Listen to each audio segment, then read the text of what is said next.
Mr. President, we continue to pray for the families of the 132 people now confirmed dead in Central Texas. We continue to pray for everyone still missing. We thank our heroic first responders who risked their lives to save those trapped in the storm. Now, in the aftermath of the tragedy in Texas, some of us asked very necessary questions about how to prevent something like this from ever happening again.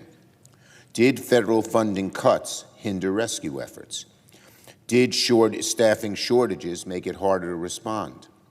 Of course, Donald Trump didn't like these questions. He threw a fit, a tantrum. He called them lies. He said they were inappropriate. That's how he talks. We know now why he threw a fit and acted so defensively, because sadly we may well have been right. Donald Trump and Kristi Noem have spent months attacking FEMA, calling for its elimination, slashing its budget, hollowing out its workforce. And now their own chaos is catching up with them in the worst way. Now they're trying to change their tune, saying they don't want to get rid of FEMA. A few months ago, they were all for getting rid of it. Now they say they just want to change it. But there aren't enough walkbacks or pivots in the world to erase the truth. Their actions have unnecessarily harmed America's disaster response ecosystem. Last week, I demanded an investigation into what role, if any, the administration's staff cuts to local National Weather Service stations played in this tragedy. It's now clear that the administration fired key FEMA personnel during and, sadly, after the tragedy. So today it's very clear.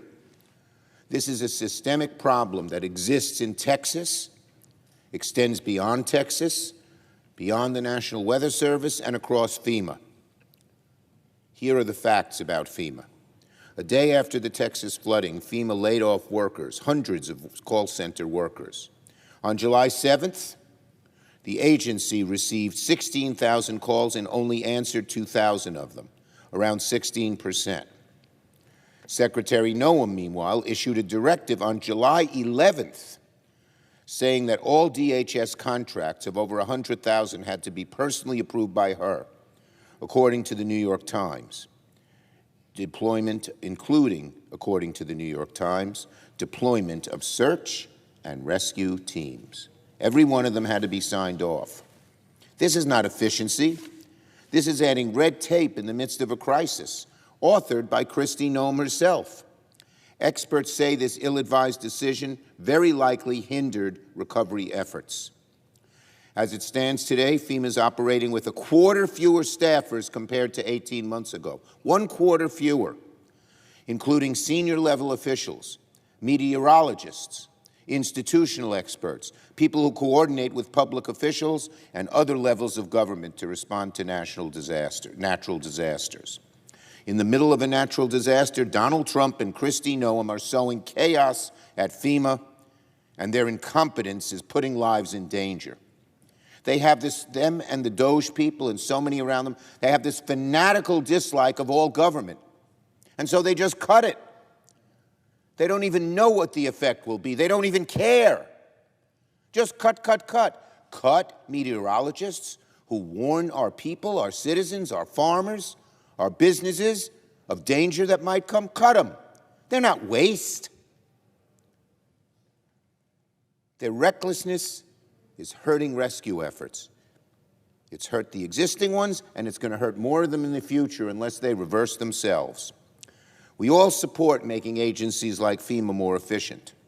Americans support cutting waste. Americans support improving federal response. But Americans sure as hell don't support Doge-like cuts to vital places that can often be the difference between life and death.